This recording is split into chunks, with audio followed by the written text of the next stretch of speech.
चलिए बढ़ते हैं आगे और अब आपको दिखाते हैं बबुआ वर्सेस मदहोश। शंकराचार्य अभी मुक्तेश्वरानंद से शुरू हुई सियासत अब उत्तर प्रदेश के मुख्यमंत्री योगी आदित्यनाथ और सपा के मुखिया अखिलेश यादव के एक दूसरे के खिलाफ निजी हमले तक आ पहुंची है। सीएम योगी ने अखिलेश यादव पर तंज कसते हुए उन्हें 12 बजे सोकर उठने वाला बबुआ बताया, तो अखिलेश यादव ने भी पलटवार करते हुए सीएम योगी को मदहोश बता दिया। शंकराचार्य अभी मुक्तेश्वरानंद से जुड़े इस विवाद ने सियासी टकराव को और हवा दे दी है।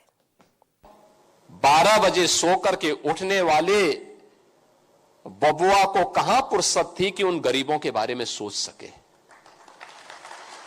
आप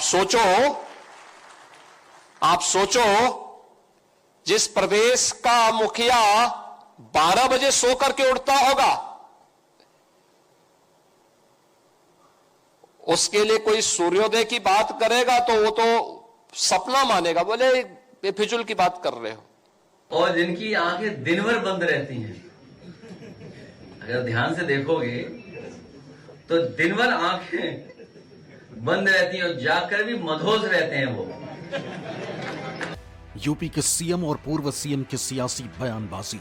शंकराचार्य विवाद पर दोनों आमने सामने, एक शंकराचार्य के समर्थन में तो दूसरा शंकराचार्य के विरोध में। दोनों के सामने 27 सेंटर में। एक को सत्ता बचाए रखने की चुनौती है तो दूसरे को सत्ता हासिल करने के लिए हर दांव पेच अपनाना है। शंकराचार्य पर घमासान इतना बढ़ा कि दोनों एक दूसरे पर हमलावर हो गए। शंकराचार्य विवाद ने अखिलेश को बीजेपी को घेरने का मौका दे दिया।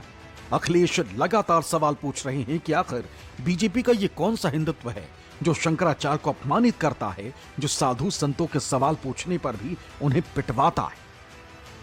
अखिलेश यही नहीं रुके। माघ मेले में शंकराचार्य अविमुक्तेश्वरानंद विवाद पर बोलते हुए अखिलेश ने तंज कसते हुए कहा कि सुना है कोई सतुआ बाबा और बथुआ बाबा हैं, वैसे ये सीजन तो बथुआ का है। दरअसल सतुआ बाबा को मुख्यमंत्री योगी आदित्यनाथ का खास माना जाता है। ऐसे में अखिलेश इशारों इशारों में सरकार पर भेदभाव का आरोप लगा रहे हैं।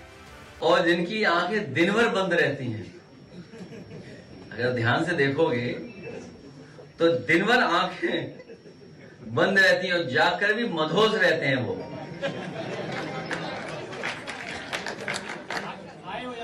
हैं? और सुना है कोई एक सतुआ बाबा एक बथुआ बाबा। ये मौसम तो बथुआ का है, तो इसलिए हम लोगों को बहुत सावधान भी रहना है कि जो लोग ऐड देख करके हमें धोखा दे रहे हैं, प्रचार करा करके धोखा दे रहे हैं। एक तरह से शंकराचार्य विवाद से योगी सरकार बैकफुट पर नजर आ रही। इसी मौके को समझते हुए समाजवादी पार्टी और कांग्रेस दोनों भारतीय जनता पार्टी और योगी सरकार को निशाने पर ले रहे हैं। देखिए, मुख्यमंत्री योगी आदित्यनाथ जी को सत्ता का अहंकार हो गया है। उनको जिम्मेदारी मिली थी कि इस प्रदेश को विकास के रास्ते पर ले जाएंगे, बेरोजगारी दूर करेंगे, महंगाई कम करेंगे, भ्रष्टाचार कम करेंगे, लेकिन हो इसके उल्टा रहा है। बेरोजगारी महंगाई चरम पर है। मुख्यमंत्री जी जातिवादी मानसिकता से बाहर नहीं आ पा रहे हैं। जाति और धर्म देखकर कार्रवाइयां हो रही, बेरोजगारी महंगाई बढ़ रही है। तो एक पूर्व मुख्यमंत्री के प्रति इस तरह की शब्दावली सिर्फ उनके अहंकार को दिखाती है। राजनीति के जानकार इस पूरे विवाद में हो रही बयानबाजी को आने वाले चुनावों की रणनीति का हिस्सा मानते हैं, जो किसी के लिए फायदा तो किसी के लिए नुकसान की वजह बनेगा। उत्तर प्रदेश के मुख्यमंत्री योगी आदित्यनाथ और समाजवादी पार्टी के अध्यक्ष अखिलेश यादव के बीच दोनों समवयस्क हैं, लेकिन बयान सीधे राजनीतिक न होकर कई बार पर्सनल हो जाते हैं। और ये सिलसिला 2017 से ही शुरू हो गया, जब योगी आदित्यनाथ मुख्यमंत्री बने थे। उन्होंने जब गृह प्रवेश किया तो गृह प्रवेश में अखिलेश ने आरोप लगाया कि गंगाजल से धुलवाया गया था, इसलिए कि मैं रहता था उसमें, तो उसे गंगाजल से धुलवा के पवित्र किया गया। यहां से ये शुरू होता है। फिर ढेर सारे ऐसे बयान हैं जिनको हम बिलो द बेल्ट कह सकते हैं। हमारी डेमोक्रेसी में प्रतीकों और बयानों को लेकर बहुत सी बातें होती रही हमेशा। योगी आदित्यनाथ अपने हिंदुत्व, प्रशासनिक सख्ती और अनुशासन का दबदबा दिखाकर राजनीति करते हैं, तो अखिलेश यादव ये साबित करने पर आमादा है कि योगी सरकार का हिंदुत्व एक ऐसा पाखंड है जिसने हिंदुओं को सिर्फ अपने वोट बैंक के लिए इस्तेमाल किया। लेकिन असलियत यह है कि ये सरकार अपने विरोध में एक शब्द भी सुनना नहीं चाहती, और इसके लिए वो साधु संतों और शंकराचार्य का अपमान करने से भी नहीं चूक रही।